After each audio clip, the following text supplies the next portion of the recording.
Bonjour, donc nous voilà dans un tutoriel qui va vous montrer comment installer Google Web Toolkit et Google App Engine. Donc je considère que vous avez déjà téléchargé un IDE, un environnement de développement, tel que Eclipse, NetBeans, voire IntelliJ. Je sais qu'il existe un module donc sous Eclipse, sous NetBeans également, je l'ai fait fonctionner sur Linux. Dans le cadre du tutoriel, nous serons sur Windows avec l'IDE Eclipse.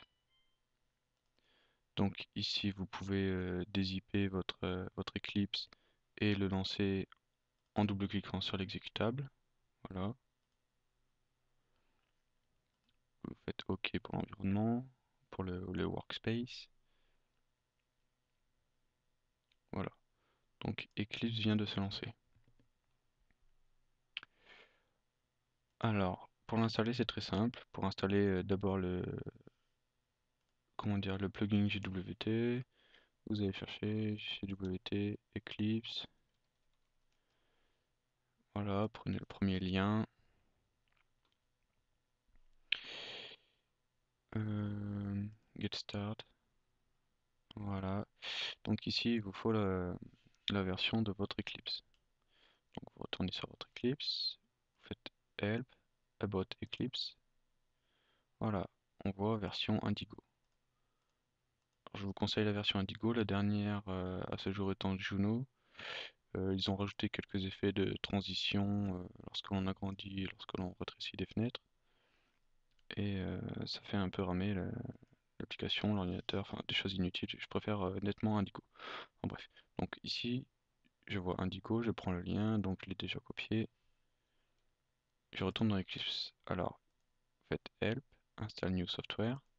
Voilà. Il va vous ouvrir une fenêtre. Exactement. Cliquez ici sur le bouton Add. Ici, vous pouvez marquer Google. Et dans le lien en dessous, vous collez le lien que vous venez de copier. OK. Donc voilà. Il charge Google. Il est en train de chercher. Si vous voyez que vous l'avez ajouté et que dans la liste il n'y a pas Google, il suffit de fermer et de revenir dans cette fenêtre. Parfois il y a des complications. Donc voilà. Alors ici le plugin pour Eclipse qui est requis. Donc vous le cochez. Et vous pouvez ici alors installer les SDK. Les SDK, c'est ce qui va vous servir par exemple pour Google Web Toolkit, compiler votre code source Java ou Python, peu importe ce que vous développez, en, en JavaScript. Et ici, vous pourrez utiliser avec le SDK Google App Engine la plateforme GAE. Donc si vous voulez vous simplifier la vie, vous cochez cette case, sinon il faudra télécharger vous-même les deux SDK séparément et configurer votre Eclipse. Alors, je vous montre la solution de facilité, on va dire. Donc vous cochez les SDK, faites Next.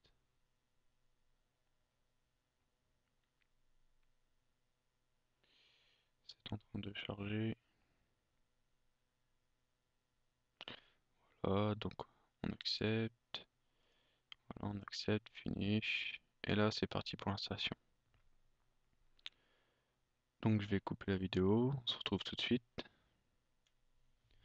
Donc voilà, après quelques minutes d'attente, l'installation vous ouvre une fenêtre de warning, de sécurité qui vous dit que elle ne connaît pas la source du software qui va être installé et vous demande de continuer.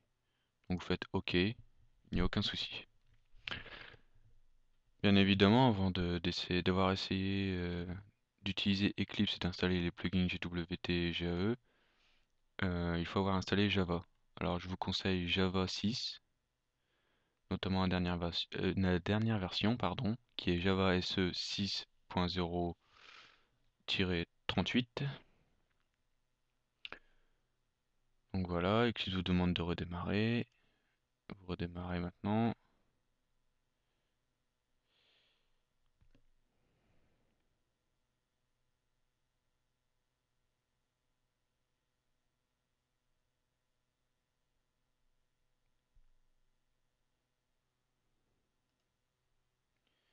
Voilà.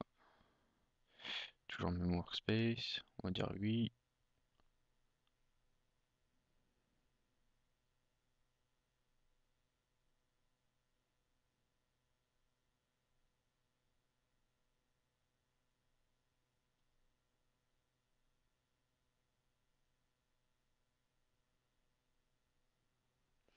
Donc la page de bienvenue, on s'en fout.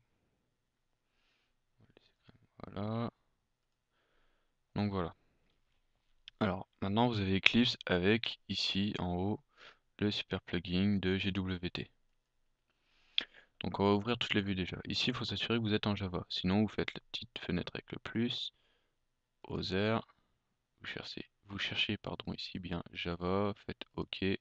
Vous êtes dans la vue Java, la perspective Java. Ici il vous faut une fenêtre.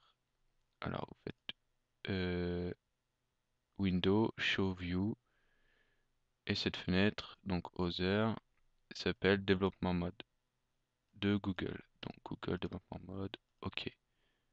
Voilà. C'est là que vous verrez vos applications web tourner. Et donc ici, je vous conseille également la vue en package. Donc je pense que vous connaissez, sinon c'est toujours la même chose. Help, Window, pardon, Show View. Vous avez ici Package Explorer ou Projet Explorer, certains préfèrent. Donc Java, Package Explorer, c'est très bien. Voilà. Donc de ce côté-ci, votre Eclipse est configuré.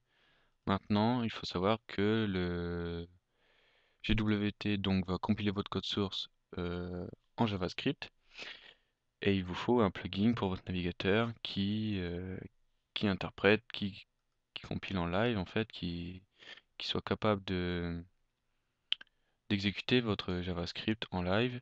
Donc nous utilisons généralement pour développer Google Chrome. Il existe aussi le plugin sous Firefox. Donc je vais vous montrer sous Google Chrome comment l'installer. Donc par exemple, il faut aller sur le Google Web Storage. Store, pardon, voilà, Google Web Store. Ici, le premier lien. Et dans la recherche, il suffit de taper GWT. Hop, entrée. Ici, extension. Voilà. Et vous prenez le plugin GWT. Vous faites ajouter à Chrome, il s'ajoute tout seul.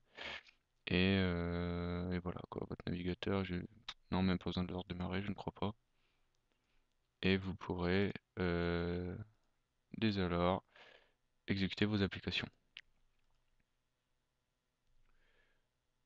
Quoi dire? Donc ici en bas vous avez normalement Google qui vous propose de vous connecter. Donc vous pouvez cliquer vous connecter avec votre compte Google. Ça sera avec ce compte que votre application sera déployée sur Google App Engine.